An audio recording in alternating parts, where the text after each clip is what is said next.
Good morning all of you. आज हम लोग प्रश्नावली 1 यानी कि 6.1 को आगे बढ़ाएंगे और प्रश्न नंबर 15 से आगे का क्वेश्चन बनाएंगे, है ना। तो प्रश्न 15 को आप लोग ध्यान से पढ़ेंगे 2-3 बार, है ना। और प्रश्न 15 अगर समझ में आएगा तो आप लोग को क्वेश्चन नंबर 20 तक का हर एक क्वेश्चन बनेगा इसी बेस पे।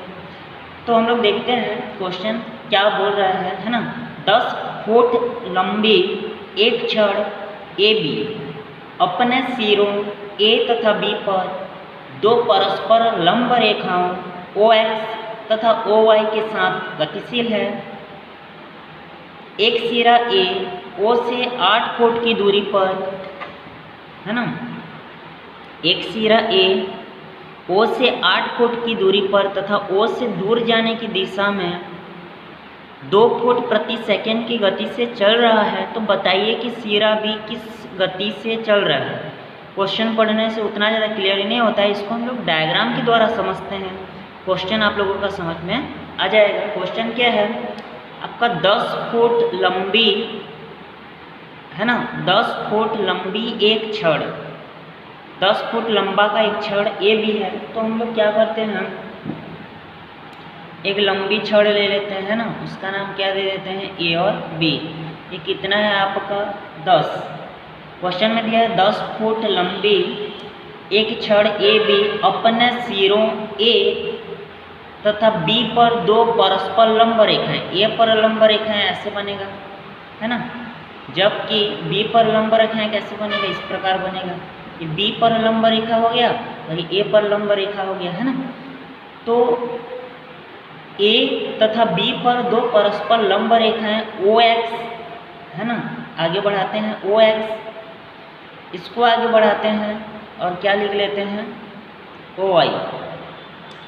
तो 10 फुट लंबी एक छड़ ए बी अपने सिरे ए और बी पर दो परस्पर लंब रेखाएं ओ एक्स और ओ वाई के साथ गतिशील है।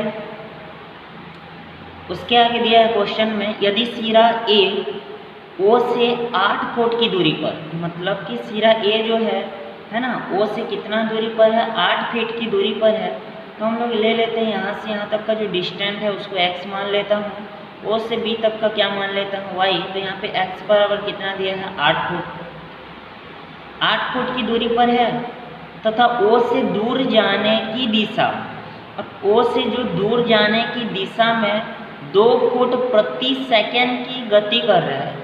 ये जो ओ से दूर जाने में, है ना, कितना, 2 फुट प्रति सेकंड, मतलब कि x दूरी हो गया और प्रति सेकंड मतलब t, मतलब dx/dt का मान कितना दिया है प्रश्न में, 2 फुट प्रति सेकंड। तो बताइए कि सिरा b किस गति से चल रहा है। हम लोग को सिरा b निकालना है, किस गति से चल रहा है, मतलब कि हम लोग यहाँ पे y का वैल्यू निकालना है, किस गति से चल रहा है ना, कितना समय लग रहा है। तो हमको dy/dt निकालना है क्वेश्चन में। तो सबसे पहला मैं आप लोगों को बताया हूँ, दिया है लिखना है ना, तो आपको बहुत सारा क्लियर हो जाता है। तो पहले हम लोग लिख लेते हैं मानने वाला काम, है ना। माना कि समय t पर छड़ ए बी का निचला सिरा o से x सेंटीमीटर की दूरी पर है ना। या ये मान लेते हैं कि x अक्ष की दिशा में o a, माना o a बराबर x सेंटीमीटर तथा ओ बी बराबर क्या लिए हैं, y सेंटीमीटर, ये है ना। इसको माने हैं ओ से ए को x और ओ से बी को y माने हैं। तो हमारा प्रश्नानुसार क्या हो जाएगा, x² + y² बराबर हो जाएगा 100 हो जाएगा। यहाँ पे डायरेक्ट आपका पाइथागोरस प्रमेय, अगर ये समकोण त्रिभुज हम लोग ए ओ बी को लेंगे तो ये लंब का स्क्वायर धन आधार का स्क्वायर बराबर क्या होता है, कर्ण का स्क्वायर, मतलब कि x का स्क्वायर धन y का स्क्वायर बराबर क्या हो जाएगा, 100 हो जाएगा, है ना। इसको क्या मान लेते हैं, समीकरण 1 मान लेते हैं, ठीक। ओ एक्स बराबर x, ओ ए बराबर x, ओ बी बराबर y और कर्ण का मान 10 है चित्र के अनुसार। x² + y² बराबर क्या हो जाएगा आपका, 100 हो जाएगा। इसको हम लोग क्या कर लेते हैं, ये समीकरण 1 हो गया, है ना। उसके बाद आप लोगों को और दिया है x बराबर कितना दिया है, लिख लो, x बराबर दिया आपका 8 फुट दिया है ना। उसके बाद और क्या दिया है लिख लेते हैं, वह dx/dt भी दिया है, dx/dt का मान कितना दिया है 2 फुट पर सेकंड दिया है ना। तो dx/dt दिया है, x दिया है और ये दिया है, ये अच्छी तरह से मिला हुआ है हम लोगों को। तो समीकरण 1 का t के सापेक्ष अवकलन करने पर, समीकरण 1 का t के सापेक्ष क्या करेंगे, अवकलन करेंगे। तो समीकरण 1 का t के सापेक्ष अगर अवकलन करेंगे तो मेरे को क्या मिलेगा, x² का हो जाएगा 2x, है ना। x² का क्या मिलेगा 2x, इधर क्या हो जाएगा dx/dt, क्योंकि t के सापेक्ष कर रहे हैं। y² का क्या हो जाएगा 2y, y के सापेक्ष मतलब t के सापेक्ष क्या हो जाएगा dy/dt। 100 का कितना हो जाएगा जी 0, है ना, क्योंकि अचर है। यहाँ से 2 और 2 दोनों में कॉमन है ना, तो 2 बाहर आके उधर जाके 0 हो जाएगा। तो क्या बचेगा x dx/dt plus y dy/dt बराबर क्या मिलेगा, 0 मिलेगा। लेकिन dx/dt का मान 2 दिया है ना, तो dx/dt का मान जब 2 दिया है तो यहाँ से x का x रहेगा, dx/dt की जगह 2 हो जाएगा। यहाँ से y क्या हो जाएगा dy/dt बराबर 0। तो यहाँ से मेरे को मिलेगा y dy/dt बराबर हो जाएगा -2x। तो यहाँ से dy/dt का जो मान मिलेगा वो क्या मिलेगा -2x/y मिलेगा। इसको समीकरण 2 मान के छोड़ देते हैं। उसके बाद प्रश्न में दिया है x का मान कितना दिया है 8। समीकरण 1 में x का मान रखने पर, है ना, समीकरण 1 में x का मान रखने पर क्या मिलेगा, x² की जगह हो जाएगा 8 का स्क्वायर, y का स्क्वायर बराबर 100। तो y का स्क्वायर बराबर हो जाएगा 100, 8 को 2 बार गुणा करेंगे तो 64, तो y² बराबर 36। तो y का मान कितना मिलेगा 6, है ना, y का मान कितना मिलेगा 6 फीट। अब तुमको x पता है, y का मान भी पता है ना, x पता है y का मान पता है, तो समीकरण 2 में रख दो। तो समीकरण 2 में x व y का मान रखने पर dy/dt इक्वल टू -2, x का मान कितना है 8, y का मान कितना है 6। तो इसको काटेंगे तो हो जाएगा -8/3, है ना। क्योंकि हम लोग का जो दूरी होता है वो हम लोग ऋणात्मक नहीं लेते हैं, तो सिरा जो है b आपका जो OY पर कितना 8/3 फीट प्रति सेकंड की दर से, है ना, नीचे की ओर आ रहा है। माइनस है तो हम लोग नीचे की ओर भी ले सकते हैं, कम हो रहा है मतलब कि नीचे की ओर आ रहा है।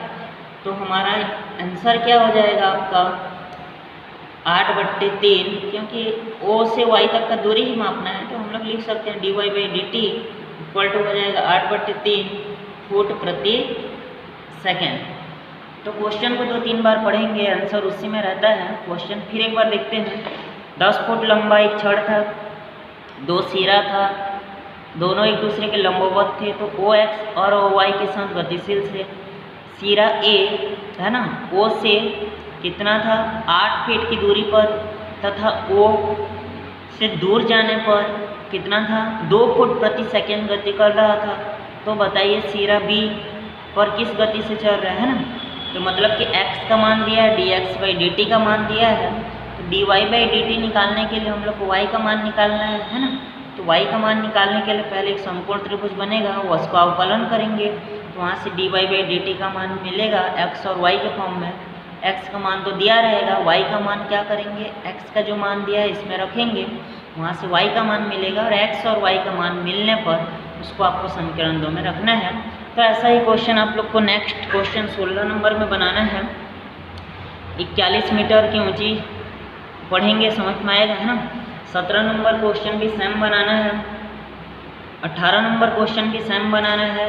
यहाँ पे क्या दिया है 18 में आपका वही है, आपका थोड़ा समझ। एक व्यक्ति 60 मीटर ऊंची मीनार की ओर 8 किलोमीटर प्रति घंटा की दर से टहल रहा है। तो यहाँ से जो डायग्राम आपका बनेगा थोड़ा सा चेंजेस होगा। यहाँ पे कर्ण का मान नहीं दिया है 18 में, लंब का मान दिया है। मीनार की ऊंचाई कितना दिया है 60, है ना।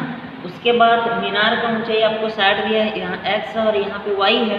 तो यहाँ से पाइथागोरस प्रमेय लगाएंगे तो y² बराबर x² प्लस 60 का स्क्वायर मिलेगा।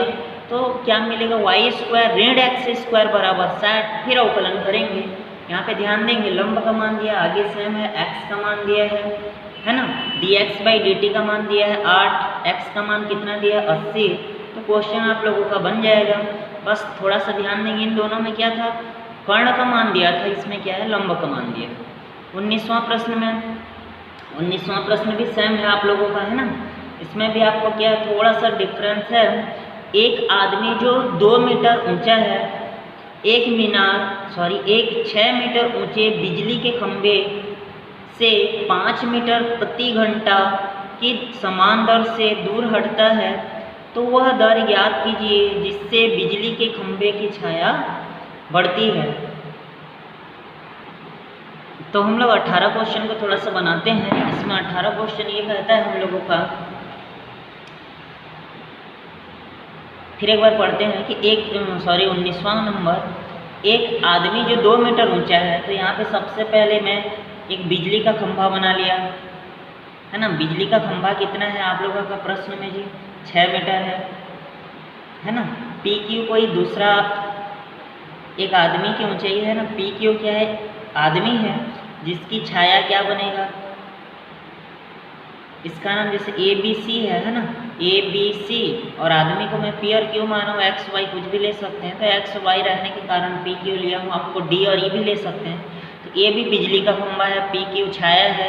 प्रश्न में दिया है कि एक आदमी 2 मीटर ऊंचा है ना, ये आदमी है, 6 मीटर बिजली का खंभा है। प्रश्न में दिया है कि एक 6 मीटर ऊंचे बिजली के खंभे से 5 मीटर प्रति घंटा की समान दर से दूर हटता है। इधर दूर हट रहा है, तो यहाँ से मैं क्या मान सकता हूँ, डायग्राम में ये जो आदमी है उसके छाया को एक्स ले लिया हूँ, है ना। और क्या मान सकता हूँ, यहाँ से जो बिजली का खंभा है जो दूर हट रहा है ना, आदमी तक, उसको क्या मान लिया, वाई माना है। तो यहाँ से प्रश्न में क्या है आपका पहला दिया है ना, क्या क्या दिया है उसको तो लिखना है पहले। तो जैसे ए बी बराबर दिया है 6 मीटर, पी क्यू बराबर दिया है आपका 2 मीटर, क्यू से सी बराबर दिया है एक्स, है ना। क्यू से सी क्या दिया आप लोगों का, एक्स दिया है। पुनः माना टी समय पर आदमी की बिजली के खंभे से दूरी, है ना, कुछ समय पश्चात बिजली का जो खंभा है उससे जो दूरी है उसको क्या माना है, वाई। वो कितना मीटर प्रति घंटा जी, 5, मतलब कि dy/dt का मान कितना दिया है आप लोगों को, 5 दिया है ना। ये दूरी को क्या माने हैं, वाई माने हैं। तो ये कितना घंटा, 5 मीटर प्रति घंटा की दर से दूर हट रहा है ना, मतलब dy/dt का मान दिया है। प्रश्न में वह द्वार निकालना है जिसमें बिजली के खंभे की छाया बढ़ती है। बिजली के खंभे की छाया धीरे धीरे इधर बढ़ेगा, कहाँ से, क्यू से सी तक बढ़ेगा। तो इसको निकालना है, उसका दर निकालना है, मतलब कि हम लोगों को dx/dt हम लोगों को ज्ञात करना है ना। तो हम लोगों को सबसे पहले हम लोग क्या लिखेंगे कि आप लोगों को यहाँ पे एक बार अगर हम लोग और ये वाला त्रिभुज लेंगे, है ना, समकोण त्रिभुज से, तो पता है आप लोगों का इसमें जो है ये आधार है और ये वाला लंब है ना। यहाँ से अगर tan थीटा निकालेंगे तो यहाँ से आपको क्या मिलेगा, लंब बट्टे आधार। इस वाले समकोण त्रिभुज में अगर हम लोग tan थीटा निकालेंगे, है ना, तो हम लोगों को क्या मिलेगा, आधार क्या है x + y, लंब क्या हो जाएगा 6। मैं डायरेक्ट लिखा हूँ। आप लोग इस वाले त्रिभुज में एक बार tan थीटा निकालेंगे तो इन दोनों का अनुपात, इसमें निकालेंगे तो इन दोनों का अनुपात, तो दोनों tan थीटा है, समकोण त्रिभुज है, तो दोनों आपस में क्या हो जाएंगे, बराबर हो जाएंगे। दोनों बराबर होंगे तो यहाँ से रेख गुणा करेंगे तो 6x 2y प्लस क्या हो जाएगा 2y, यहाँ से 4x = 2y, यहाँ से x = कितना हो जाएगा 2y/4, मतलब कि हो जाएगा x बराबर हो जाएगा y/2। अब इसका अवकलन करेंगे हम लोग t के सापेक्ष, तो dx/dt 1/2 dy/dt हो जाएगा, है ना। और dy/dt का मान आपका दिया है प्रश्न में कितना है, 5, है ना। तो यहाँ से हमारा जो dx/dt का वैल्यू मिलेगा वो क्या मिलेगा आप लोगों को, 5/2 मीटर प्रति घंटा, है ना, मीटर प्रति घंटा, ये हमारा आंसर है। तो क्वेश्चन को ध्यान से पढ़ेंगे आप लोगों को बनेगा। वैसे ही आप लोगों का सेम प्रश्न नंबर 20 है। प्रश्न नंबर 21, 22, 23 और 21, 22, 23 एक जैसा बनता है। तो इसमें हम लोग एक क्वेश्चन देखते हैं प्रश्न नंबर 21 को। प्रश्न नंबर 21 कहता क्या है, ध्यान से देखिए, है ना। एक शंक्वाकार कीप से पानी 5 घन सेंटीमीटर प्रति सेकंड की दर से गिर रहा है ना। यदि कीप के आधार की त्रिज्या 10 सेंटीमीटर, ऊंचाई 20 सेंटीमीटर, तो वह दर ज्ञात कीजिए जिससे पानी की सतह गिर रही है, जबकि यह चोटी से 5 सेंटीमीटर है। जबकि यह चोटी से कितना है आप लोगों का, 5 सेंटीमीटर है। तो इसको डायग्राम के द्वारा समझते हैं, फिर आपको क्वेश्चन समझ में आएगा। 21वां प्रश्न, तो 21वां जो प्रश्न है ना, शंक्वाकार आपको बनाना है, तो आपको शंक्वाव बनाना है ना। इसको आप लोग 10th में पढ़े होंगे। उसके बाद शंक्वाव बनाने के बाद प्रश्न को पढ़िए, है ना, कि यहाँ पे शंक्वाव की जो त्रिज्या होगा उसको तो हम लोगों को r मानना है ना। प्रश्न में दिया भी है कि यदि कीप के आधार पर 10 सेंटीमीटर हो, है ना, ये जो दिया है वो कितना दिया आपका 10 सेंटीमीटर। उसके बाद यदि कीप के आधार पर 10 सेंटीमीटर हो और ऊंचाई 20 सेंटीमीटर है, मतलब यहाँ से यहाँ तक का जो ऊंचाई हो कितना है आप लोगों का, 20 सेंटीमीटर है। उसके बाद यदि वह चोटी से 5 सेंटीमीटर है, यहाँ से जो पानी की सतह है ना, यहाँ से यहाँ तक को, उसको हम लोग क्या मान लेते हैं, इतना पानी भरा हुआ है समझने के लिए, है ना। यहाँ से यहाँ तक की ऊंचाई को क्या माना है, h। अब प्रश्न को पढ़ते हैं। एक शंक्वाकार कीप से पानी, जो पानी है वो 5 घन सेंटीमीटर प्रति सेकंड की दर से गिर रही है। घन दिया है मतलब आयतन है ना, ये जो शंक्वाव का आयतन है उसका दर है, मतलब कि हमारे जो dV/dt है ना, वो कितना है आप लोगों का 5 घन सेंटीमीटर प्रति सेकंड, है ना, या सेंटीमीटर क्यूब प्रति सेकंड से गिर रहा है ऊपर से। यदि कीप के आधार पर, है ना, क्या है 10 सेंटीमीटर हो उसकी त्रिज्या और ऊंचाई कितना है 20 सेंटीमीटर है। ऊंचाई दिया है 20, त्रिज्या कितना दिया है 10, तो वह दर ज्ञात करने हैं जिससे पानी की सतह गिर रहा है। पानी की सतह जो गिर रहा है नीचे, तो क्या है ऊंचाई h है, उसका दर निकालना है, मतलब कि dH/dt हम लोग को क्या करना है, ज्ञात करना है। r कितना दिया है 10 सेंटीमीटर, है ना। ऊंचाई कितना दिया है जी, और कितना दिया आपका 20 सेंटीमीटर, है ना।